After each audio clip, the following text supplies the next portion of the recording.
Welcome to another episode of the PFF College Football Show. Max Chadwick alongside Dalton Wasserman here, continuing with our 2025 NFL Draft rankings with wide receivers. It's a deep position every year, seems like, Dalton, and we're going to break down our top 10 receivers in the draft today with a sleeper as well. Yeah, it feels like, we think we would get a break after the last couple years and an epic receiver year we just had, right, with Marvin Harrison Jr., Malik Neighbors, Rome Odunze, Brian Thomas Jr., Ladd McConkey. Keeps going all the way down through. It feels like receivers are getting better and better every year. And then you think maybe, this year we might have a drop-off. There's no drop-off here. You look at the depth of this class, especially, I think, all the way through the third and fourth round at least, you're going to get productive NFL players. I watched 53 wide receivers for this exercise. So we have a lot of names that I went through, and breaking it down to the top 10 was very difficult based off just how many good receivers there are in football in general, in the NFL and college football, in high school football. The best kids seem to be playing wide receiver nowadays as well.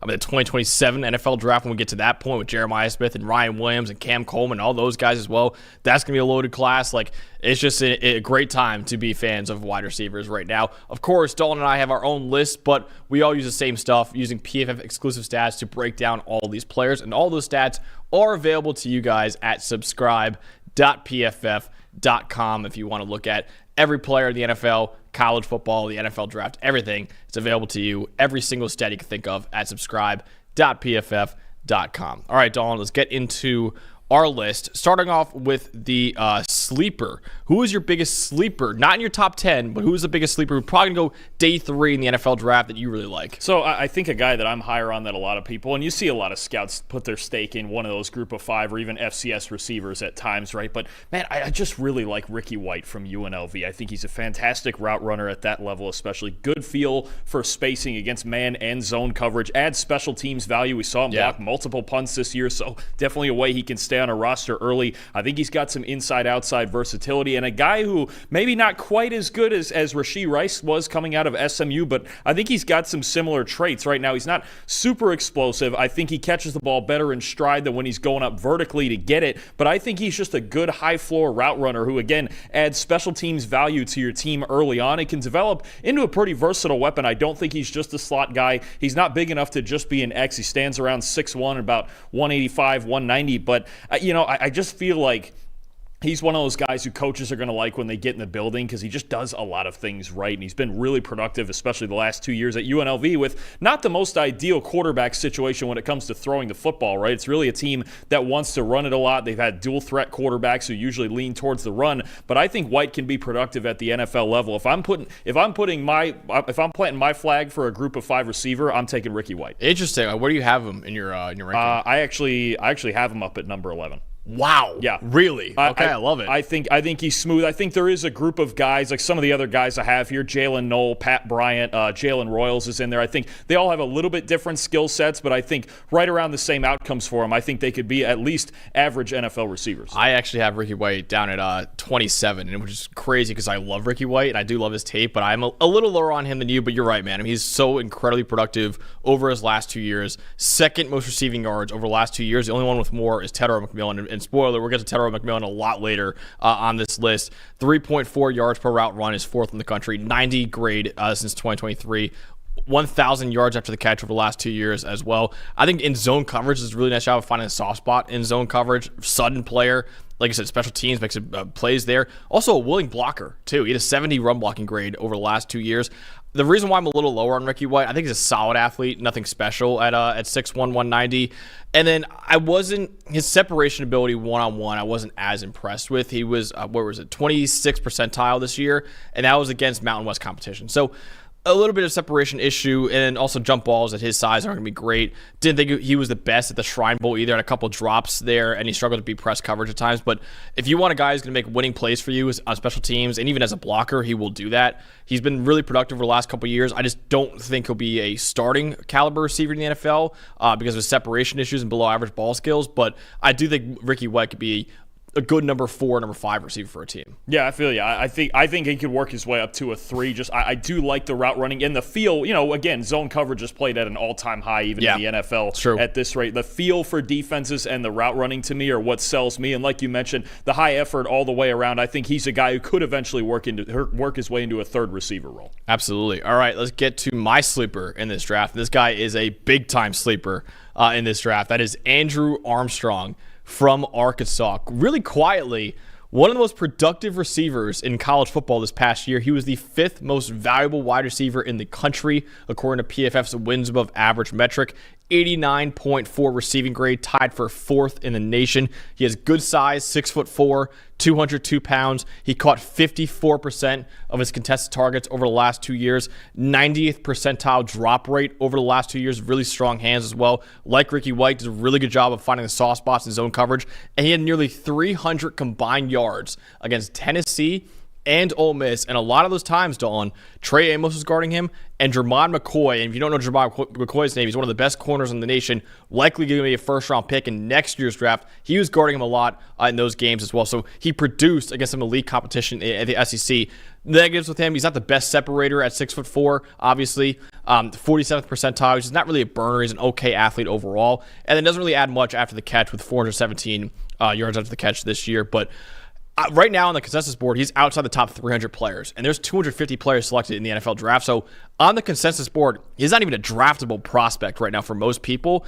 I just thought he was so productive against top competition like Tennessee and Ole Miss. Really good size, really good hands for the position. Again, not the best separator, not the best athlete or great after the catch, but I think he's absolutely worth a flyer somewhere on day 2 or early day 3 just because of how productive he was in the SEC. Yeah, so you kind of put the spotlight on this for me, so I went back and watched Armstrong again, and I put him up to number 20. I have him right next to Trey Harris because I think they have similar skills and similar issues, right? And you mentioned the separation. That lack of separation is going to be the thing for me because he's big enough to break tackles, but he doesn't do much after it either. So there's not a ton of explosiveness. There's not a ton of man-to-man separation, in that offense. And that's another offense where there wasn't exactly an ideal quarterback situation his first 2 years, but this year with Taylon Green, things got a little bit better. You get out of Andrew Armstrong, I think, an alternative. If you were a team maybe late in the 2nd or early in the 3rd that was looking to get, say, a Jayden Higgins, who we'll talk about in a bit, that big-bodied ex-possession receiver, Andrew Armstrong could be an alternative to that in round 4 or 5. I think you're talking about a guy who can use that size at the intermediate levels of the field and use that catch radius at times on go balls and jump balls.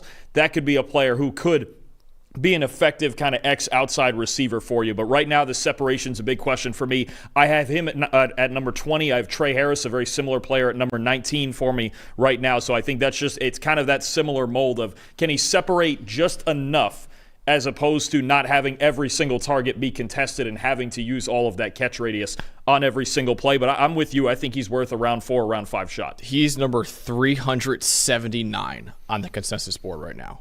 379, that's a little low. Dude. Yeah. That's crazy. He's not even one of the top 50 wide receivers on the consensus board right now. That's nuts to me. I have him as a top 15 receiver. I have him sitting right here at 20. So I get and it. Even that's way higher on him than most people. Yeah, I think when I went back and looked at it, that's exactly how I thought of it. Was an alternative. If you wanted Jayden Higgins and didn't get him, an alternative maybe 2 or 3 rounds later, and a similar player again, big catch radius, very good hands, very good. I think the intermediate parts of the field are where he'll kind of live. Right, you think about the mold for that right now, and a guy who's been in the news a lot lately, and T. Higgins, right, who excels in that intermediate part of the field and then can win one-on-one on that backside, right, on the weak side by himself. He can win those go ball situations. So I think there's definitely a lot more potential with Armstrong than people think. So let's go over, before we get to our top 10, Dalton, we have our legend Walt in the chat right now shouting out Pat Bryant from Illinois. I'm a fan of Pat Bryant, man. I had him wide receiver 13 overall in my rankings right now. He's a really, really good athlete, was really productive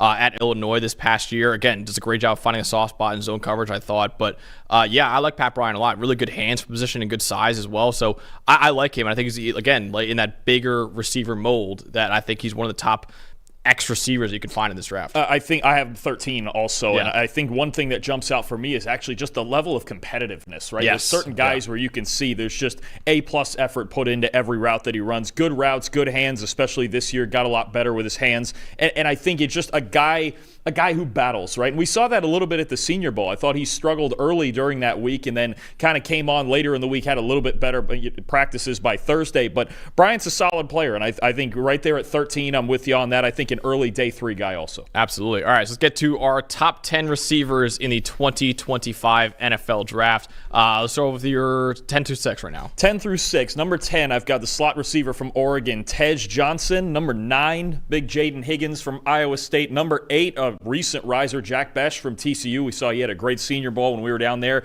Number 7, Elic Ayomanor from Stanford. And at number 6, Miami's all-time leading receiver, Xavier Restrepo. Interesting. Okay, so my 10 through 6. At number 10, I've got Jaylin Noel from Iowa State. At number 9, another Iowa State receiver, Jayden Higgins. Number 8, Jack Bech from TCU. Number 7, Elic Ayomanor from Stanford. And at number 6, I've got Tez Johnson from Oregon. So trying to see where we should start off first. Maybe we should start off with Jayden Higgins first, Don, because we use our collective number 9. Actually, no, let's go over to a couple guys that we don't have, that I don't have in my top 10, and a guy you don't have in your top 10. So why don't you tell me more about Xavier Restrepo from Miami? So I think what happens here with me having Restrepo at 6 and you having Tez Johnson at 6, I think we think about them in very similar ways, right? And I think what it is crafty slot receivers who might not have, the size or the straight line speed, right? They're not going to blow up the testing at the combine, but they are going to blow up the drills, and we saw them both separate in fantastic fashion at the Senior Bowl, as they've done throughout their careers, right? But Restrepo, for me, a little bit better size, obviously, than Johnson, who weighed in at, 158 pounds, somewhere around there, right? So a little bit better size, and I just love his football IQ both before and after the catch. I think his route running, his route stems is fantastic. He can move around the formation. He played all sorts of different roles. I know he's known as a slot guy, but he got better after the catch this season, and just so heady, right? And the fact that he could keep that chemistry, I should say, build that chemistry with Cam Ward in his only season as the quarterback, and Restrepo's only season with him.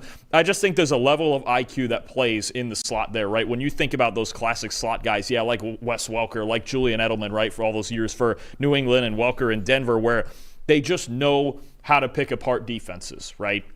And they just understand route stems. Even in man coverage, Restrepo knows how to separate, not because he's got blazing speed or an insane catch radius or anything like that, but he knows how to set up his routes. He knows how to set up defenders, get in that blind spot, especially when he's in press man. So it just feels like he's got an answer for everything, right? And I think that plays up in the slot. Is he going to be in a slot-only role? And is Tez Johnson going to be the same way? Absolutely. But I think Restrepo has an easy-to-project role in the NFL, and that's why I have him so high. I think the football IQ is what stood out the most with Xavier Restrepo. Like you said, he just understands how to set up defenders both against man coverage and against zone coverage. 98 grade against zone over the last 2 years, 99.9 against single coverage over the last 2 years as well. Like I said, one of the better separators that we have in this draft. And I thought in scramble situations even with Tyler Van Dyke, who didn't really scramble that much, but with Cam Ward, especially this past year, he always came back to find his quarterback and always presented an option for Cam Ward. And that was a big thing because Cam Ward at Washington State, a lot of times he would get into those scramble situations and he would have nowhere to go with the football. And then you start to see other turnover-worthy plays pop up for Cam Ward. With Xavier Restrepo, he presented a safer option for Cam Ward. And a big reason why Cam Ward was the best quarterback in college football this last year was because of Xavier Restrepo presenting that option to him. So I think he was really like a quarterback's best friend, honestly, in that offense. Really good hands, less than a 4% drop rate over the last 2 years. Surprisingly, made some contested grabs as well. He caught 62% of his contested grabs this year, and I thought he got a lot better after the catch this past year. I remember when we did our top 10 receivers in college football entering the year, and we broke down Xavier Restrepo, I said the one thing I want to see from him is get a little bit better after the catch, because he's a guy who wins underneath a lot, but he wasn't as dynamic after the catch. He did get a lot better after the catch, I thought, this past year. Now, I have him wide receiver 12 in this class, so I still really like him, but the reason why he's not in my personal top 10, I think he's an okay athlete, like I mentioned before. He's 5'9", 200 pounds, 75th percentile game athleticism score. If you don't know what that is, PFF has a stat called our gas metric, essentially. Measures your speed, could go along with your size, and your acceleration, your agility, all that goes into it. So 75th percentile is overall pretty solid, but nothing spectacular like some of the other guys we'll get into in this list. And I think he's not really going to win more than underneath or intermediate, and I thought he had a decent week at the Senior Bowl, but I did think other guys performed a little bit better while we were there down in Mobile. Again, Could be a starting slot receiver in the NFL. Very well-rounded player. Not the best athlete, nor does he have really good size, but he gets open consistently. And like I said, he is a very, very high IQ player. So I have Restrepo number 12. And the guy that you don't have in your top 10, Dalton, that I do is Jaylin Noel from Iowa State. Talk about speed, man. You know, that Xavier Restrepo might be lacking. Noel does not lack that at all, man. He is an elite athlete, elite track speed, 99th percentile gas score. So hard to cover with his speed and his quickness. 98th percentile separation rate over the last 2 years. 89th percentile against single coverage over the last 2 years. Again, he is covering one-on-one is just not advisable for a defense. It can really take the top off of a defense. 609 yards on deep throws this past season. That led all Power 4 pass catchers. Really better than expected in contested situations. He caught 55% of his contested balls since 2023. Less than a 6% drop rate over the last 2 years as well. And he fights his ass off in the run game, even though he's not the biggest receiver. Again, 5'10", $196, not the biggest receiver. Was okay at the Senior Bowl, and I think he's okay after the catch as well. He's not that physical of a player, but he's one of the best deep threats, I think, in this class with his elite speed and his quickness. He won't add much after the catch, and he won't be more than likely a slot for a team, but he can take the top off of defenses, and I really think that's valuable for a team. And he also, I think, could be a starting kick returner or punt returner for a team as well. Yeah, I think he is actually a similar player to Restrepo. I think I have him at number 12 here as well, so he's not that far down. I love Jaylin Noel. You know, I loved watching him all year, and he made so many clutch catches for Iowa State too, didn't he? It just felt like every time they really, really needed one, that's where they were going to number 13 there. But you mentioned it, smooth route runner. I think a guy who's really competitive, a guy who goes up for those contested catches like you mentioned. That's the one part for me that you mentioned that didn't add much after the catch, right? When you see Iowa State get into screens and things like that with him, just doesn't have that explosiveness with the ball in his hand. So I think certain guys win after the catch, certain guys win before the catch, certain guys are special and they can do it all right. You think about the best receivers in this class and in the NFL, but I think Noel's he's another one. He's an easy to project slot receiver who's going to have a role in the NFL, and I think that's the one thing for me is he just doesn't break many tackles with the ball in his hands. So similar players for me, Noel would be, again, you have alternatives. You have certain types of receivers and multiple guys of that type in this class. If I would take Restrepo in the second round, I'd probably take Noel late in the third or early in the fourth and still feel good about it. Absolutely. So let's go over to his teammate, Jayden Higgins. We both have his wide receiver 9 in this draft. What do you like about him? Man, you talk about size. You talk about size and sure-handedness, and I think something that's easy to see with him is just it's reliable, right? Doesn't that feel like the word for him? He's reliable. His hands are fantastic. I mean, he catches everything within his radius, and I think he's one where you think about maybe a little step down because he's not quite he doesn't quite get as vertical as often, but kind of a similar mold to a T. Higgins, right? If you're looking for an X receiver with good hands, good body control, and can really handle that possession work over the middle of the field, I think that's what you're getting. You're getting a very reliable guy with great size and an absolute first down machine. It just felt like every time he caught the football for Iowa State, he was moving the chains, right? And I think that's what you're getting. So you might not get a 1,500-yard speed burner like that, but Higgins is pretty easy to project. If you already have those types of weapons in your offense, you take him as that X receiver you can put on the backside. He can win on slants. He can win on back shoulders. He can occasionally get a skinny post. And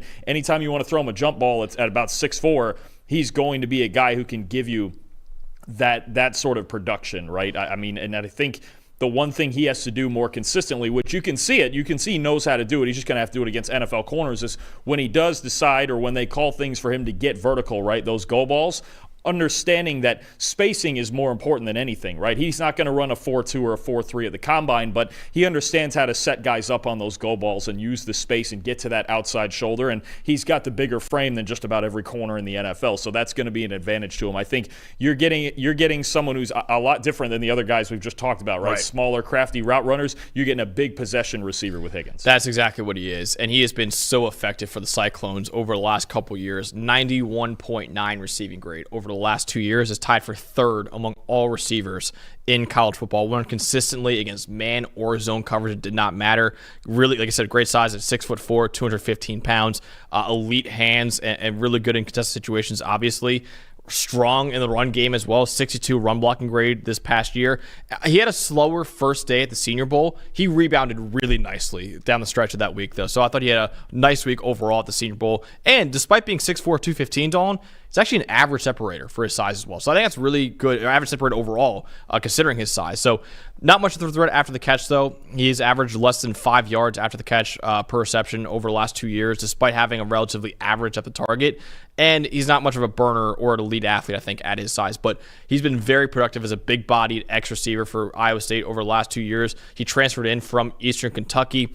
Physical receiver. He beats press man and zone coverage, combines that with really, really strong hands for position and decent separation ability as well. He's not an elite athlete, and he's kind of below average after the catch, but he's worth, I think, a day 2 selection and could eventually become a starting X receiver for a team as a number 2 or number 3 option, I think. Yeah, absolutely. I think you're getting, if you're one of those teams that needs size in your receiver room, and you feel like, okay, we're obviously not high enough to get, say, a Tetairoa McMillan from Arizona. I think, again, you talk about alternatives and guys going in different groupings in this class. We do have a lot of different types of receivers. Higgins is going to be one of the highest, X type of big receiver that you want out there, again, taking those solo routes by himself on the backside. There's definitely a role for him on a lot of teams in the league. So our collective wide receiver 8 in this draft is staying in the Big 12, and that is Jack Bech from TCU. And I mentioned how Jayden Higgins had kind of a down day 1 at the Senior Bowl and then rebounded nicely. Jack Bech was phenomenal at the Senior Bowl. He made a ton of money down there in Mobile. Strong frame at 6'2", 215 pounds, a 65% contested catch rate this past season, and a 75 run blocking grade as well. One of the best blockers, I thought, at the receiver position in this class. Only a 1.5% drop rate this year. Really, really strong hands. Knows how to get open, I think, against zone coverage and find the soft spots in zone coverage really well. He's a high IQ player. Decent separator as well. And he lined up far more out wide this year for the Horned Frogs. After mainly being a slot receiver earlier in his career at LSU and TCU, had his best year yet at TCU, lined up out wide for them this year. Now, why I have him a little bit lower, 82nd percentile gas score. He's below average for this class. First year hitting over 500 yards in his 4-year career at LSU and TCU, and I think he's just okay overall after the catch as well. Again, he's a decent athlete. Okay after the catch, but he makes up for it with strong hands and a strong knowledge of how to get open. He could be a very effective, power slot receiver for a team where I think his run blocking could shine. And I'm not comparing him to this guy, but it gave me Puka Nacua vibes at times when watching his tape out there. That's the kind of role I think that a team should want him in, is a power slot receiver. Power slot, you can call it a Z. It's kind of that guy, especially with as willing to block as he is, that you can have out there every snap and feel good about whatever role that he's in. I think he's got a lot of similar skills, even to Emeka Egbuka from Ohio State, right? When we're going to say a lot of these things about Egbuka here in a little bit, you talk about reliability, you talk about comfort in tight spaces, right? With his hands and his concentration, a really, really good zone coverage beater. Just has a feel for creating space for himself against zone coverage. And I think a very high floor skill set to project, right? You mentioned the athleticism is just decent. Obviously he's an A-plus competitor. We saw that at the Senior Bowl. We've seen that all year. And even this is a guy who was kind of passed over at LSU, right? He was there first and underused, even though when he was used, he was really effective, and then finally got an expanded chance at TCU. So to me, I look at him, you mentioned Nacua, that's high praise. Or when you talk about power slots like him or Amon-Ra St. Brown, reminded me a lot of Jakobi Meyers, who's become a really good number 2 type receiver who can move around the formation. He makes contested catches. His hands are fantastic. Just had his first 1,000-yard season, so it's not like this is a bad player by any means. Jakobi Meyers has been really good for a long time. I think that's the kind of guy you're looking at, and I think with that Senior Bowl performance, it's very possible Bech locked in a top 50 spot in this draft. He absolutely could have, honestly. And, Jakobi just had his first 1,000-yard season, and Jack Bech just had his first 1,000-yard season, so I like that comp as well. Let's go to a guy, Dalton, I think we're a little split on here. You have at number 10, I have at number 6, and that is Tez Johnson from Oregon. What do you like about him, and why are you a little bit lower on him? Oh, I mean, honestly, you have to he's an absolute dog. I mean, he don't care how small he is or who's in front of him or any of that. He's going to go out there, and he's going to run nasty routes, and he's going to separate. Trust me, I like Tez Johnson's game a whole lot. I just wish he was a little bit bigger, right? I don't know that we'll see him be the same yards after catch weapon that he was at Oregon, because you're not just shiftier than everybody in the NFL, right? When he was at Oregon, 90% of the time he walked out there, he was the shiftiest guy in the field. He was just going to break people's ankles. So I think he does a great job. A lot like Xavier Restrepo we talked about earlier, setting up defenders, reading zone coverage, knowing where he needs to get to. And he's really, when you don't press him, which is hard to press a guy when he's moving around, he's in the slot, and obviously he's only 158 pounds, so you'd prefer to be physical with him. But if you don't and you give him a clean release, top of the routes are nasty. Yeah. I mean, it really is. We saw it even at the Senior Bowl. We went there and we're like, okay, he's the smallest guy out here. Is he going to be able to separate from the all-stars like this, especially in these one-on-ones? It was no issue, especially against inside defenders. Like, there's not a safety who's going to be able to just one-on-one get in man coverage with Tez Johnson and be able to win that battle. It's really just a matter of, it's such an outlier when it comes to his size, right? Like, I know we talked about Tank Dell. He's even smaller than Tank Dell, and Tank Dell obviously has had injury issues, but neither of those things are at the fault of his own or the size or anything. But it is an issue. Can you deal with NFL level physicality? Say if you're in 80% of the snaps, right, at that size, can you continue to break off routes if you get jammed at the line, or if you're if you're going against press coverage? That would be the concern for me. Like I said, Restrepo and Johnson, both obviously very good separators, both very high football IQs at receiver. I just like Restrepo's build better. That's really the only thing holding me back from putting Johnson even higher here. It's just that is the body type is such an outlier. I get it, because Restrepo is about the same height as Tez Johnson, but he's like 45 pounds heavier than Tez Johnson, right? So that is a big outlier for Tez Johnson with the body type. But man, I will admit I was a little lower on Tez Johnson going into Mobile. I had him like still in my top 10 somewhere, but not number 6. And when I came out of it, I was like, dude, I love this guy. He just separates, man. And I was like, okay, I want to see how he separates against some elite, some really good corners in this class. And he went up against Xavier Thomas a lot. And Xavier Thomas, if you don't know, is a bigger corner who thrives in press coverage. And he tried to press Tez Johnson. And I was like, okay, let's see if he can actually beat it or not. He beat Xavier Thomas like a drum, I thought, at the Senior Bowl. So he was elite at the Senior Bowl, one of the best Senior Bowl receivers we had all week, virtually unguardable in one-on-ones. And then that separation rate shows up on his tape all the time. Since he transferred, so he was at Troy originally and had a really good career at Troy, transferred over to Oregon to play with his adopted brother, Bo Nix, and was a really cool story, by the way, too, because Tez Johnson always wanted to play for Oregon, and I actually interviewed Bo Nix, Dalton, and Bo's first game at Auburn, his career, was against Justin Herbert in Oregon. Tez was going to go to the game, and he's wearing his Oregon sweatshirt. And the family's like, dude, you can't wear an Oregon sweatshirt when your adopted brother's going to play against Oregon. He's like, well, I'm an Oregon fan. I don't know what you're going to tell me. So really cool that Bo eventually obviously ended up at Oregon and Tez was able to come in with him. But it wasn't just a cool story. Oregon legit recruited this guy because he's one of the best receivers in the country. And over the last 2 years at Oregon, 100th percentile separation rate over the last 2 years, 97th percentile separation rate against single coverage as well. He got open on 77% of his targets against single coverage over the last 2 years. And the reason why I'm a little higher on him than Xavier Restrepo, I think he's a much better athlete than Xavier Restrepo. I think he's got a 99th percentile gas score, elite quickness for the position, gets out of his breaks with ease, 1,331 yards after the catch over the last 2 years. That's the most in the nation by nearly 200 yards. So yeah, he's not, as physical receiver, obviously at that size, but he still delivers after the catch. And he's a high IQ player as well. Really good job of finding the holes in zone coverage. Now, the negatives. Historically, and I mean historically small for wide receivers. He's 5'9", actually 156 pounds at the Senior Bowl. That would be tied for the third lightest receiver ever. The only two below him were Aaron Lockett back in, I think, 2002 or 2003, and Tutu Atwell. And those two were 155 pounds, so 1 pound lighter than what Tez Johnson came in at the Senior Bowl. Those are the two lightest receivers ever. Tez Johnson is only 1 pound heavier than them. So historically light and small. He's only 5'9", obviously, too. Is only 8th percentile for wide receivers. Obviously, a slot-only receiver at that size, and very low average at the target over the course of his career. Not winning too often deep, though that could be a product of the Oregon offense as well. They didn't really work too much deep with Bo Nix and Dylan Gabriel there. And obviously, at that size, only a 33% contested catch rate this past season as well.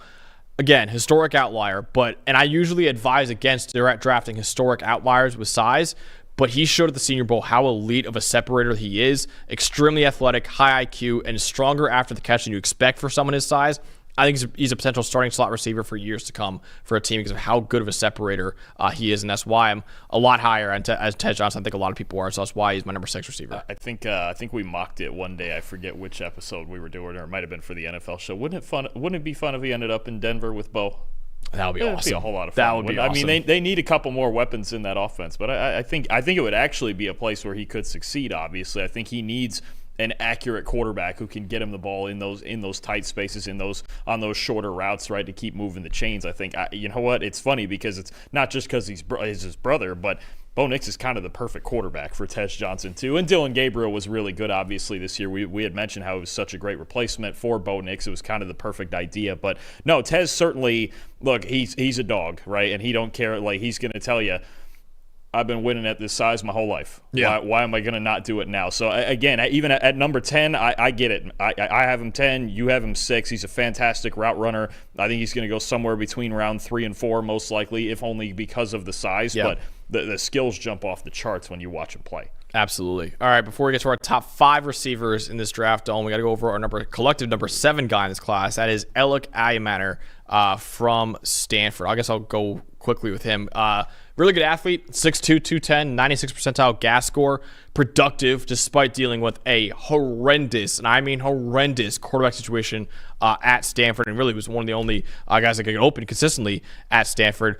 Does a nice job against zone coverage, really to get open, and really what I think goes into it, and the one thing I'll talk about with Elic Ayomanor all the time is he is maybe one of the smartest football players we have in this draft. He understands how to get open against zone coverage, and an extremely smart human being. We actually interviewed Elic Ayomanor on this channel early on this season.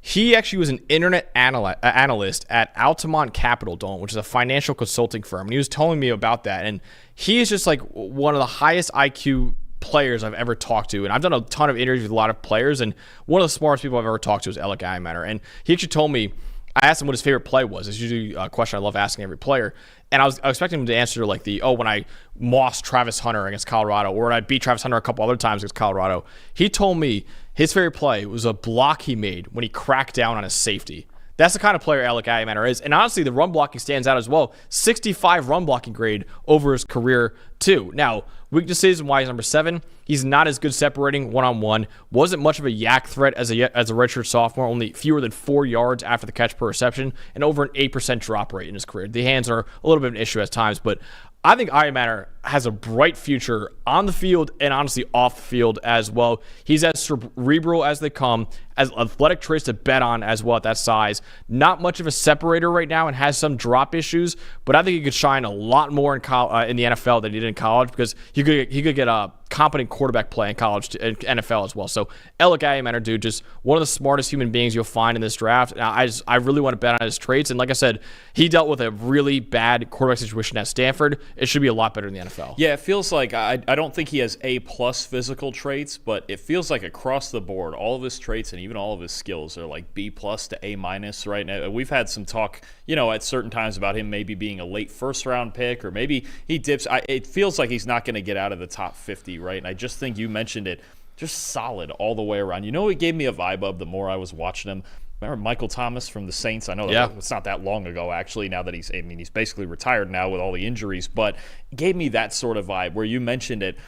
He's a good separator, maybe not a great separator, but he's super competitive. He knows how to get open versus every coverage, especially you mentioned it against zone coverages, just has a great feel for it, right? And again, competing through what was really a bad situation at Stanford all the way around. They couldn't throw, they couldn't pass protect, they couldn't do a whole lot of anything other than get the ball to Elic Ayomanor and see what he can do with it, right? You mentioned that game against Travis Hunter in 2023. That showed you everything he can do. Mm-hmm. And he had, 294 yards all in the second half? It was all in the second half. I got to find the exact stats. And most of that, again, one-on-one against Hunter. So I think he's really the only guy throughout Hunter's college career that got him in a game like that, right? Especially multiple times. I think it was something like 11 catches and 294 yards or something crazy. 13 catches, 294 yards, and 3 touchdowns. All of them came in second half and overtime. It's just silly. And there's one-on-one reps against Hunter where he's clearly winning, especially downfield. So Ayomanor's got, I think you're right, a big-time ceiling. I think you still have to add a little more polish to it. Man, he's a guy you get curious about just going, what if he had a good quarterback, right? Like, it's like that where I think about that. He's another guy I think about, like the Denver Broncos. Would Sean Payton see that same thing? Does he get a Michael Thomas type of vibe from him, right? A guy who can beat zone coverage, a guy whose in-breaking routes are absolutely nasty. I think he's got to work on some of the stuff outside the numbers a little bit, but the in-breakers are filthy. I think he can be a really good possession receiver. I think he's got better speed than a guy like Jayden Higgins, which is why we both have him ahead of him. But I think there's a good, I almost want to say a raw package with Ayomanor to work with too, because you got to remember his freshman year missed the whole thing with a torn ACL. He's only played in college for 2 years, and that was at Stanford. I think there's a high ceiling on Ayomanor if you can develop him right. I absolutely agree. Like I said, he's an elite athlete at 6'2", 210, and that Colorado game, man, was unbelievable. So if you don't know, Stanford at halftime was down 29-0 to Colorado. Elic Ayomanor had 0 catches in that first half, and then, like I said, in the second half, exploded. He's a Canadian as well. 13 catches, 294 yards, 3 touchdowns, school record as well for Elic Ayomanor. Stanford ended up winning that game 46-43 in double overtime when they were down 29-0. You remember that? I think it was a Friday night too. You remember that game? Dude, that game it ended at like 2:00 in the morning too. Yeah, I stayed up. I was like, I have to watch this. It was unreal. And that was like, I feel like the whole nation, including my introduction to Elic Ayomanor, like, who the hell is number 13 just cooking this team right now? He did it against Syracuse this year. He did. Yeah, unreal one-hander. Yeah. Oh yeah, the fourth down call when Syracuse the back shoulder. Yeah. The one future NFL player Stanford has, and on 4th and 8, you decide not to send single coverage to Elic Ayomanor. Yeah, that's a good idea. Great job there. Great season overall for Syracuse. I don't want to get into it. Still upset. It was a good year overall. They might have made the playoff if they won that game, man. 10-3, 11-2. They would have finished up at. Yeah. Would Miami win? Well, they might have been in the ACC title game. They might have. Yeah. We're getting down. We're getting down your nightmare road there. What happened happened. But Elic Ayomanor, great guy. Watch the interview. This guy is, again, just such a smart kid overall, and really excited to see his NFL future as well. Comes in at number 7 for us. Before we get to our top 5 receivers in the 2025 NFL Draft, let's talk about our sponsor of the show, that is Fabric by Gerber Life. What does your child's future success look like to you? A job they're passionate about, traveling around the world, or just being happy and comfortable? Whatever their journey, you can help make it easier to achieve with a kids investment account from Fabric by Gerber Life. By making contributions to your child's future today, you can help give them the means to pursue their dreams, big and small. Fabric by Gerber Life is designed by parents for parents to make it easy to plan for and manage your family's financial path. With a kids investment account from Fabric, you can start investing in your child's future today. Kids can't invest when they're minors, but a kids investment account allows you to invest on their behalf now, giving their investments more time to grow. It's all online, and setting up an account could take you just 5 minutes. Then you can manage your child's account and monitor their investments right from your phone. Unique gifting links can be shared with family and friends, so instead of more stuff, they can help grow your child's investments for their future instead. Join the thousands of parents who trust Fabric to help protect their family. Start investing in your child today at meetfabric.com/PFFcollege. That's meetfabric.com/PFFcollege. meetfabric.com/PFFcollege. Portfolios managed by Fort Washington Investment Advisors Incorporated. Additional services provided by Apex Clearing Corporation. All investing is subject to risk. Learn more at meetfabric.com. All right, top 5 time. Who is your number 5 receiver, Dalton, in the 2025 NFL Draft? Number 5, the big-time route runner from Texas, Matthew Golden. And I think that's where it starts with the conversation for him. Is it just you flip it on, and I know there wasn't a ton of production at Houston the couple years before when he was there, but that's also in part due to the quarterback situation and not a great team. Now he goes to Texas, and felt like early in the season he wasn't featured as much. They had Isaiah Bond in there. Gunnar Helm at tight end was getting a lot of targets. Texas always wants to run the football. Also, he had the Quinn Ewers injury and things kind of Arch Manning and then back to Quinn Ewers. So took a while for him to get into rhythm at Texas. But I'll tell you, you saw what he did at the end of the season against Clemson, against Arizona State, against Georgia. He's just a route runner. I think that's the first thing is what pops off the tape is his feet. His stop and start is just fantastic. He's got really good body control. And even at 6 foot 195, plays bigger than that, it feels like, doesn't he, right? Contested situations, balls that are kind of a little bit outside of his frame that it feels like he so smoothly just goes up and gets them, and he gets his feet down in bounds, and the adjustments, the calmness to the way he catches the football, and again, especially when he's not in press coverage, because I do think there's a little bit of a weakness when it comes to physicality. He doesn't win physically throughout his routes as much as he does with his feet, but when he gets a clean release, this is a guy with some nasty footwork and again, who's really competitive and can catch balls outside of his frame despite not being the biggest guy among this group. Absolutely, yeah. Like I said, a massive breakout year for Matthew Golden this past year at Texas. Had nearly 1,000 yards. He combined for 1,000 yards during his 2 years at Houston. Nearly a 98th percentile gas score. He's a really good athlete. You mentioned the footwork. I thought was phenomenal as well. He beat man and zone coverage at a really efficient level this past year as well. 61% contested catch rate, reliable hands, capable of making some incredible grabs. He had one catch. I remember it's Ohio State, right, where the one-hander did look so easy for him in that semifinal against Ohio State. Yeah. It was an incredible grab there. Is his concentration and his ability for just his entire, because there's certain guys that get in spots like you just mentioned, and it almost looks like their body's not in sync, and the hand-eye coordination isn't all the way there. It's all the way there with Golden, right? And again, this is one that you have to look past the stats and even some of the production. And again, did he come on late at Texas the second half of this year? Absolutely. But when you flip it on and you watch him route after route and the way his feet move and the way he attacks the football and does it so easily, especially to me on balls by the sideline or in the back in the end line, but in the back of the end zone, just the calm nature of the way he catches the football in tight spaces like that, or just like you mentioned, just with one hand, just like, okay, this is just what needs to be done. This is someone I think somewhere between probably 20 and 40 in the draft order he's going to get to. And again, I think one of the best route runners in this class when he gets that clean release. Absolutely, yeah. And I mentioned before, he's actually solid after the catch, despite being used mostly as a downfield receiver. Athleticism kind of shows up after the catch there. Willing blocker, so he's got to get more physical, I think, in his routes, like you said. But he is a willing blocker, 65 run blocking grade over the last 2 years. And you mentioned the subpar quarterback play at Houston. You say the same thing for Texas, man. Quinn Ewers had a rough year this year, I thought. So he did deal with some subpar QB play throughout his entire career in college football. Some of the negatives, obviously 1 year of top-end production that kind of lagged behind some of the guys like the top 4 of this class who have multiple years of elite production. I think he's solid in a lot of areas, not spectacular in some areas. I don't know if he has a true trump card. And I think as a separator, he's got to be a little more physical in his routes. And I think that's why he's athletic enough. He's got the footwork to get open consistently. But if he gets a little more physical in his routes, he can get open a lot more consistently. Because I did see some times where he didn't get open as often as I wanted him to in his routes. And then I think he's at average size as well, 6 feet tall, 195 pounds. Again, maybe not a true trump card to hang his hat on just yet, but there aren't really many glaring holes in his game either. Solid all around, really good athlete, good enough size for position.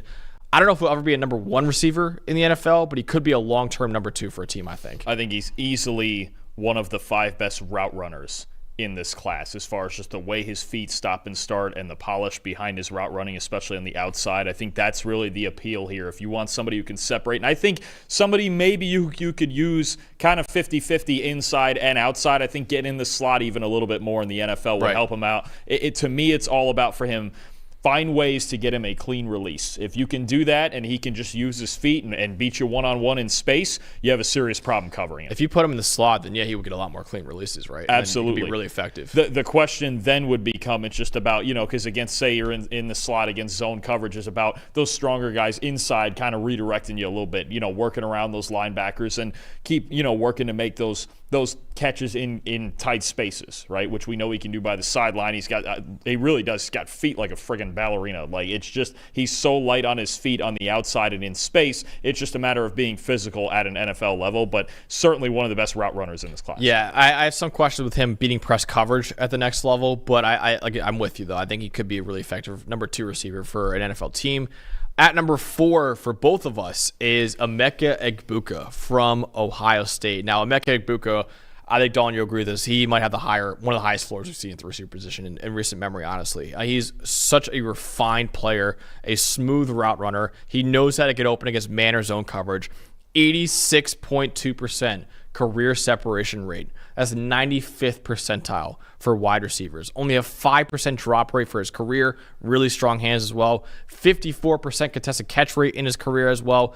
Good size at 6'1", 205 pounds. Now, the weaknesses, He's largely been used as an underneath receiver. Doesn't really have the top end speed to kill a defense. He's solid after the catch, but not the most dynamic, I don't think, after the catch.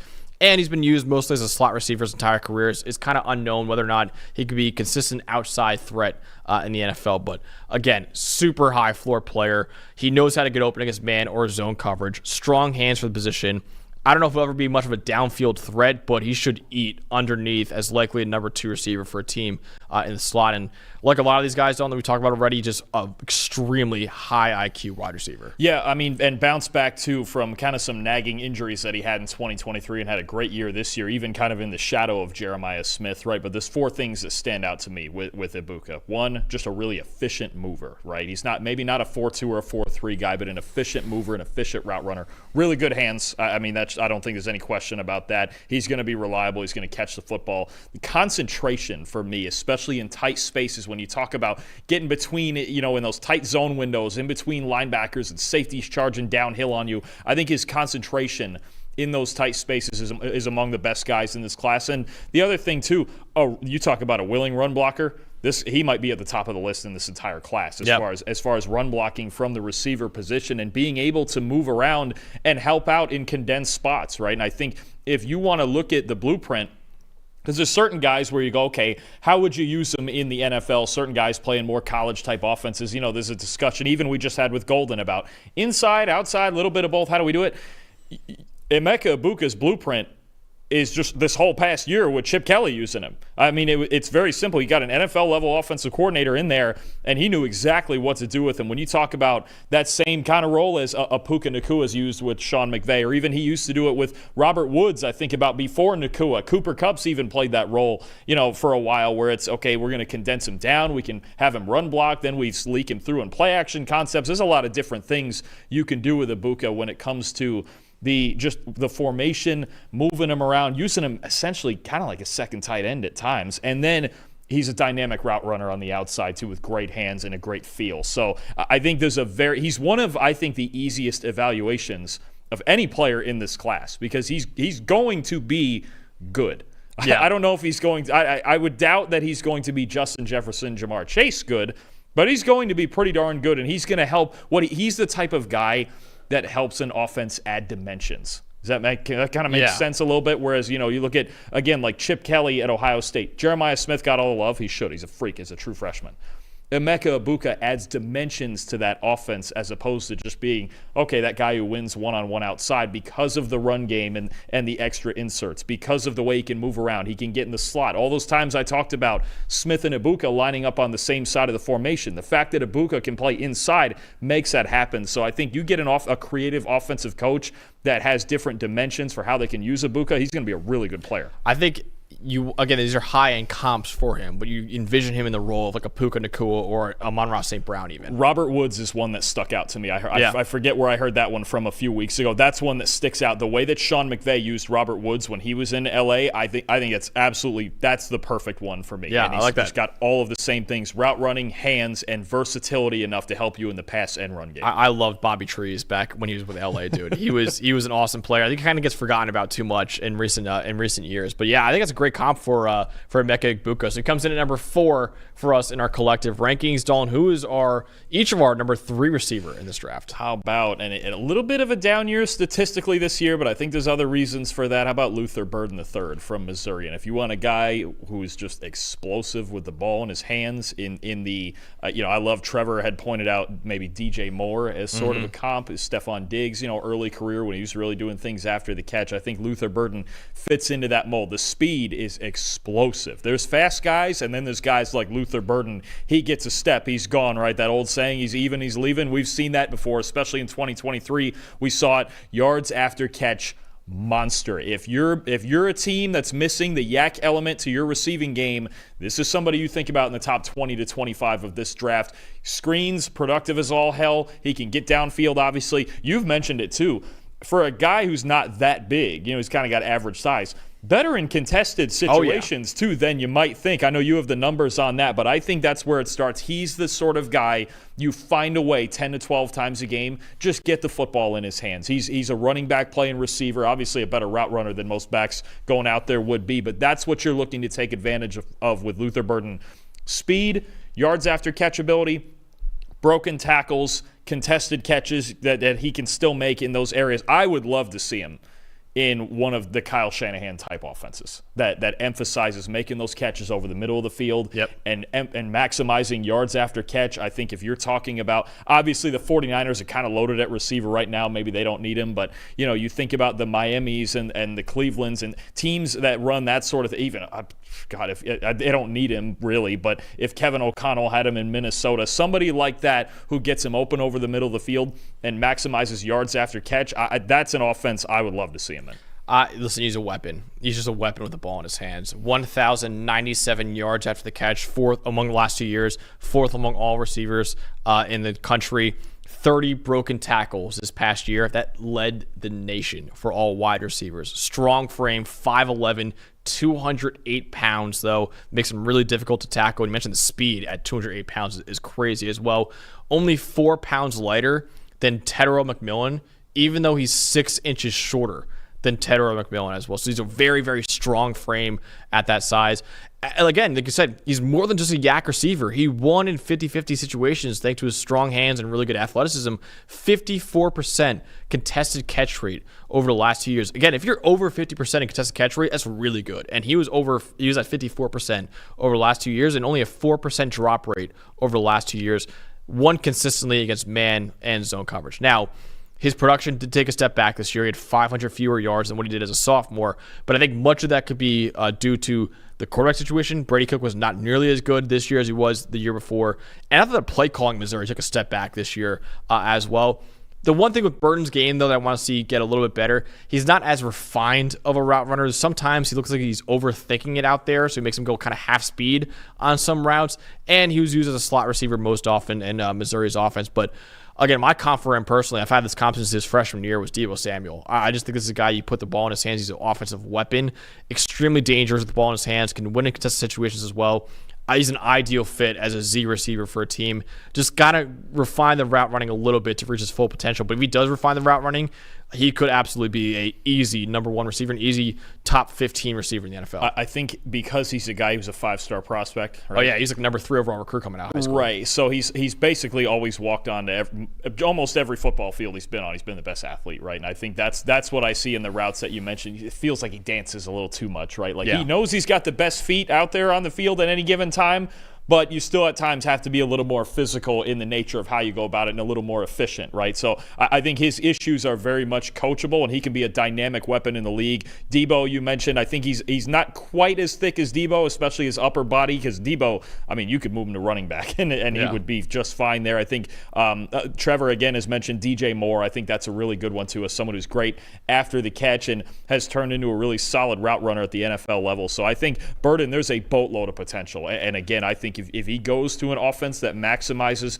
that sort of yards after catch ability, I think about all the Shanahan offenses, or I think about even like say the Tampa Bay Bucks, if they don't keep Chris Godwin, boy, I think Burton would fit right in there for as much as they emphasize that. So I think there's a lot of places he would fit in, and anybody with this type of speed a coach is going to want.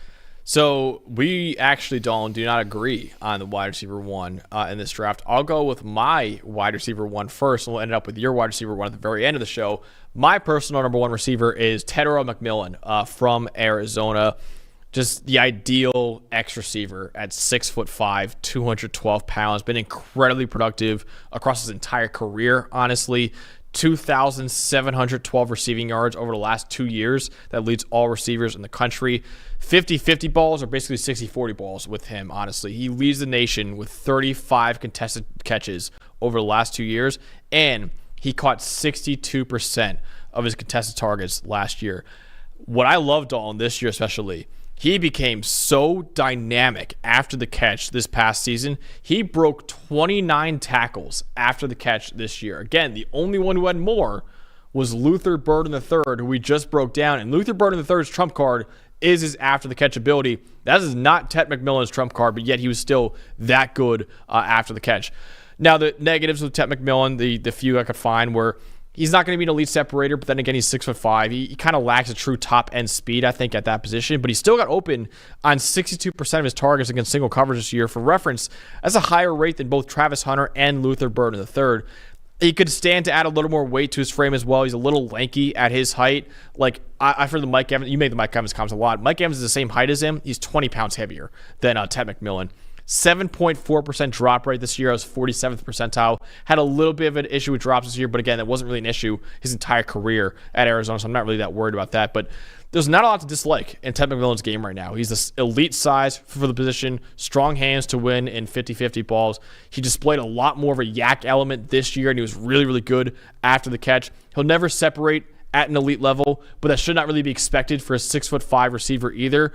I think he's a plug and play as a number 1 X receiver for a team, and I would even consider him as early as number 4 overall for the New England Patriots. Yeah, no, absolutely. He's a top 10 pick. I think that's where you get to with that. And I think as far as the 40 time goes, I'm not all that concerned with it. Honestly, if he runs a 4.4 or even a low 4.5, I just checked. Mike Evans back in the day ran a 4.53. Yeah. That would be plenty good enough at 6'5", and you mentioned the contested catches. I mean, not just contested catches like jump. I mean, acrobatic, crazy level at times. And we've even seen the clips in practices and stuff of one-handed between the legs and things. I mean, this is a freak, right? This is, and again, you have him 1, I have him 2. There's different reasons for that. Probably reasons that aren't even, because of talent sort of things. Ted's a monster. You mentioned it. I think about Mike Evans. Some think about Drake London. I was going to say, my comp is Drake London. It's reasonable. You're right. He's thinner than Evans, but the way especially I saw in the second half of 2023, not just the deep balls and the go balls and things, but when he runs those in-breaking routes, it's so smooth, isn't it? I mean, it's just he's an incredibly smooth mover at that size, and now that you mentioned it, he's added it after the catch. If he's going to be a monster after the catch, you go, well, how do you stop this guy? The only things that I have, really, are sometimes when it comes to breaking it down and running sharp routes, he's a bigger guy. It's not going to be that easy, right? I think there's some of his routes, even those in-breakers that I like, that are a bit rounded off. But you know what? For a guy his size and of his talent level, just get there. I don't care how you do it. So especially this year at Arizona, when he was really the only consistently productive thing on that offense, and everyone knew it was coming, didn't matter, right? It just didn't matter. So I think the release package against press coverage could be a little bit better, and I think that goes into filling out the frame and getting even stronger, because you said he's what now, about 212 right now? Yeah, 212. I mean, could you imagine him if he could keep those movement skills somewhere in the low 220s, if he had 10 more pounds on him? I mean, how do you stop that guy? It would end up being like a Mike Evans or what Drake London's about to do to the league with Michael Penix at quarterback. That sort of, like you mentioned, top 10 player in this draft at any position. Classic X receiver with dynamic, acrobatic ability that can do so many things at his size that most other football players just can't do, because they're not that freakish, and they're not that freakish at that size. So no, I think I get it. If you have him number 1, and there's in part, I assume it's in part because Travis Hunter, we don't even know that he'll be playing receiver necessarily. It's part of it, yeah. It's a part of it, and Tet's a freak. Like, I get it purely as a receiver. I think purely as a receiver, he's better than Hunter right now, but I think there's a ceiling argument. It's extremely close, even though we're flipped on this. McMillan's a freak. You mentioned it. The Patriots at 4, what more could Drake May want? Right. That the argument I would say is Travis Hunter's a better football player. He'll be higher on my big board. But if you're saying Travis Hunter is only going to play wide receiver in the NFL, he's never going to play corner, I would probably take Tetairoa McMillan over Travis Hunter. But it's close. And that's where I can start making my argument. There you go. Because honestly, so I've got, for what we're getting at here, is I've got Hunter at 1, and he's got McMillan at 1. I've got McMillan 2. And again, it's microscopically close. These are two of it's 1A, 1B. These are like 2 of the 6 or 7 best football players in this draft. So really, you could flip a coin, and for as much as I like to say you're wrong, I don't think either of us is necessarily wrong here. Look, Hunter for me at receiver. The more I watched him at receiver, because there's so many guys that can go out to receiver, especially if they're doing the two-way thing. And obviously, there's not many that it's just like, okay, this is a freakish athlete. We know this, right? And if it was just that, then I'd probably be with you, but. We talk about his football IQ all the time. It shows up at receiver. The subtleties in the route running, I think when he catches the football, and you talk about guys, there's guys who are explosive after the catch with the ball in their hands, but you talk about having a plan, right? Thinking, it just feels like we talk about at corner, okay, he's always a step ahead. He's the same way at receiver. Like the anticipation when he catches the football, even facing the line of scrimmage, of knowing where defenders are at, and his vision in the open field after the catch it's just ridiculous. Yeah. Like, you even look at what was the long play that he took for like 60 yards after the catch against BYU. I mean, how many times do we see him do that? And it feels like he's always a step ahead. Like, there's just a different level of awareness before the catch and into his routes. I think he's a much better route runner than people give him credit for. And between beating zone coverage, beating man coverage, and setting up defenders, on top of just being a spectacular athlete, I think that's all in there. The spatial awareness to know in zone coverage where he needs to be. We've seen him, there's certain times where he just kind of leans one way. Was it against Cincinnati at the end of the first half where he had a long touchdown against like cover 2, I think it was, and he just kind of leaned away, and Shedeur obviously threw a great ball because he threw a lot of those to him. But I just think with Hunter, and then you talk about the ball skills, I mean, it's just ridiculous. We've seen this guy catch balls. What was it? The North Dakota State one in the end zone, like as he's being interfered with twice over. There's times when he's been horizontal catching the football. I mean, he's a freak of nature, but I don't think he's a great receiver just because he's a freak. And the way he moves, if he was a receiver full time, to me, he moves like Justin Jefferson. I really see that, where I'm just like, he's the combination of freakish athleticism, spatial awareness, and then the IQ to know, because I think he does take everything he knows about coverages, he brings it over to the offensive side. And I think he takes everything he knows about route running, and he takes it over to the defensive side. This is how high a football IQ Travis Hunter has. So all of that together, I think if he did decide to play receiver full-time, I really do think he would be the best one out of this group. I think he'd be a top 5 or 6 receiver in the NFL. This is so hard putting at number 2 because, like I said, Travis Hunter is my number 1 player in this draft, but he's special, man. And he has elite ball skills, and you say that a lot often, and you think, okay, for a corner, he's got elite ball skills. No, he's elite ball skills for wide receivers as well. He makes some jaw-dropping catches due to his hands and his bounce, honestly, as well.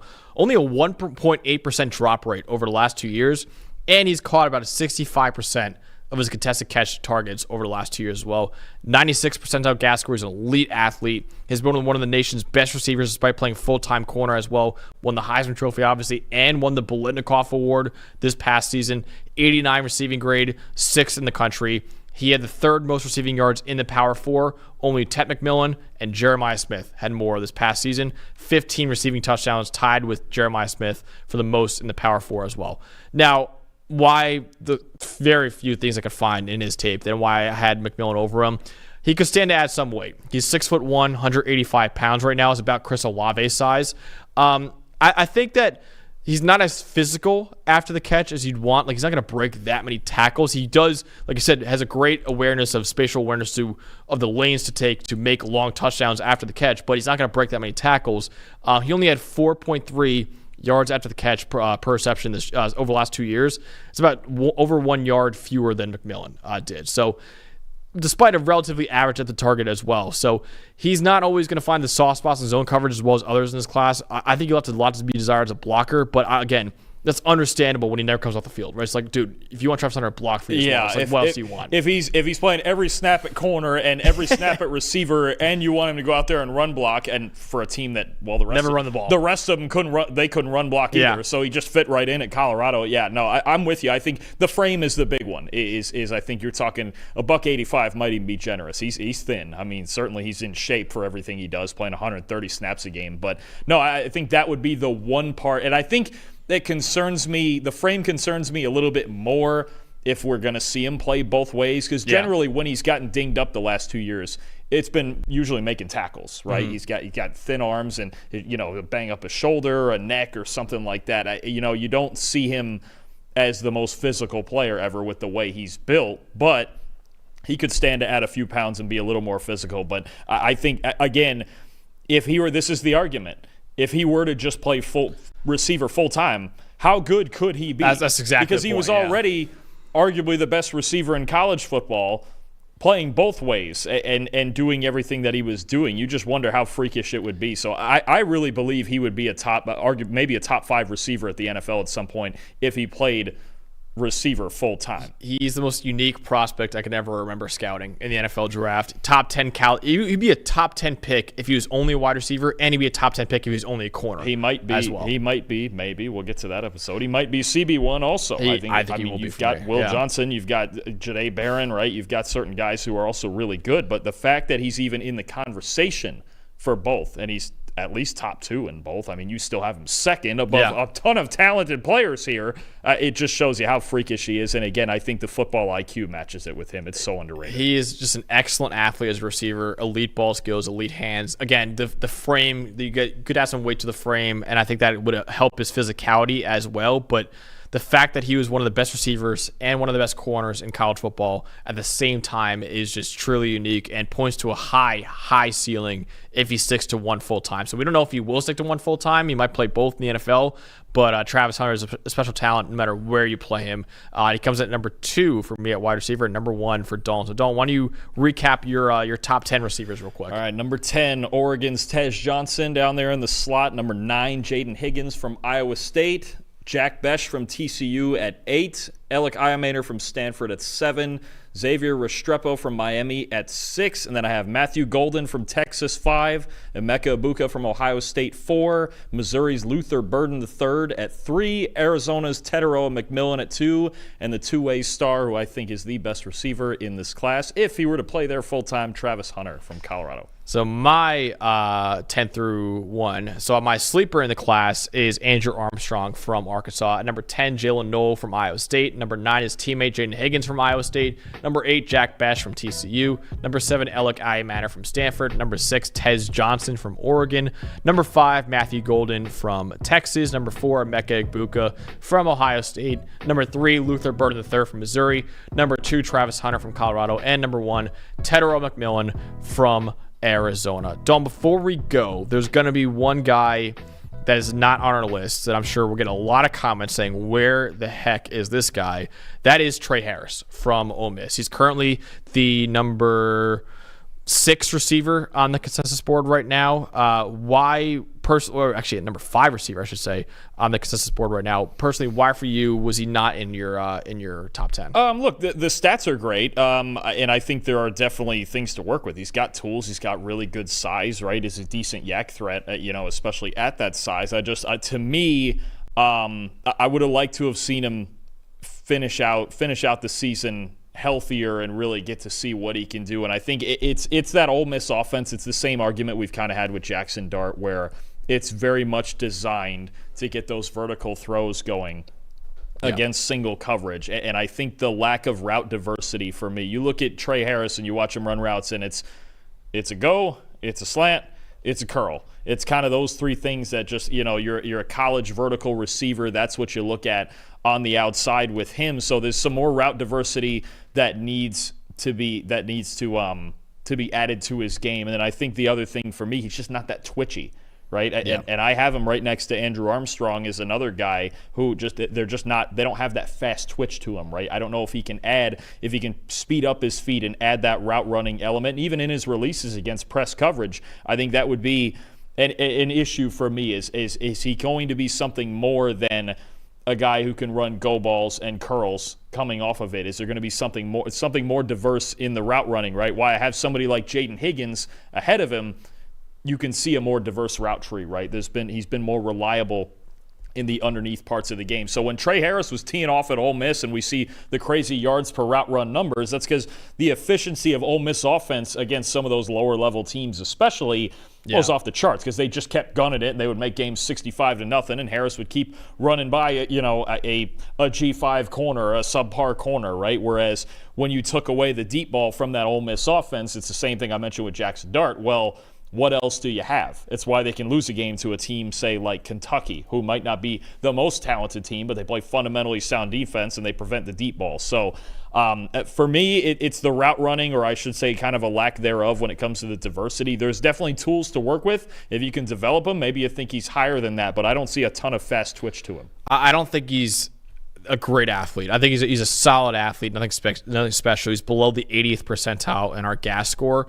And then you mentioned the route running, the separation ability, man. It's not a varied route tree at Ole Miss, and it got better this past year, but over the last 2 years, his separation rate against single coverage is in the 6th percentile for wide receivers. So that's definitely an issue.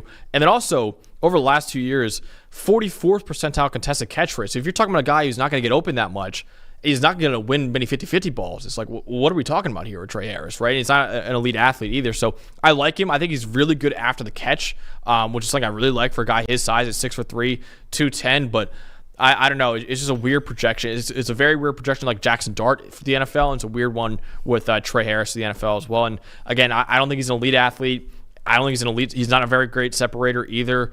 And he's not great in 50-50 balls. Like it's a lot to work on with Trey Harris's game. Even though I have him wide receiver 11, so he just missed my top 10, but because he was extremely productive. He had 5.1 yards per route run this year. That broke the record for PFF, right? So there's a lot of production there, but again, it's just how much was the Ole Miss offense. It's why it makes it a little more of a muddier projection for me. There are schools like this with wide receivers where you've had to find a way to separate. Tennessee is another one like that when we've talked in the past about guys, say, like Jalen Hyatt, right, for the Giants. Or, you go back in the days of a team like Baylor, right, and I'm trying to think, like all those fast receivers that they had, the Tyquan Corey Coleman, the Corey Colemans of the world, right, where you go, okay, how much do they do in this offense and how much is it just kind of a track meet, right? You can't you get to the NFL and you can't just run over the top of people all the time. All right, it's just not how it works. They're too good at athletes, and that's the number one emphasis in the passing game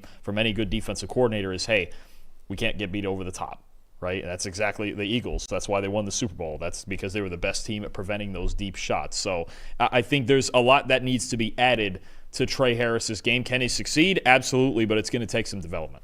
Yeah, exactly. Again, I like Trey Harris, and I had him wide receiver 11. There's some questions I have with him that I think other people don't have with him right now. Why he's number 5 receiver on the consensus board right now. But that recaps our top 10 receivers in the 2025 NFL Draft. Let us know in the comments below what you think about this receiver class. Where would you have for your top 10 receivers? Who's your sleeper receiver in this class as well? Let us know in the comments below. We got a lot more videos coming covering the NFL Draft and college football as well. But they'll all be coming very soon on this channel. So make sure you subscribe to the channel so you don't miss a single one. For producer Eli back there, for Dalton Wassman, I'm Max Chadwick. And we'll see you guys very soon.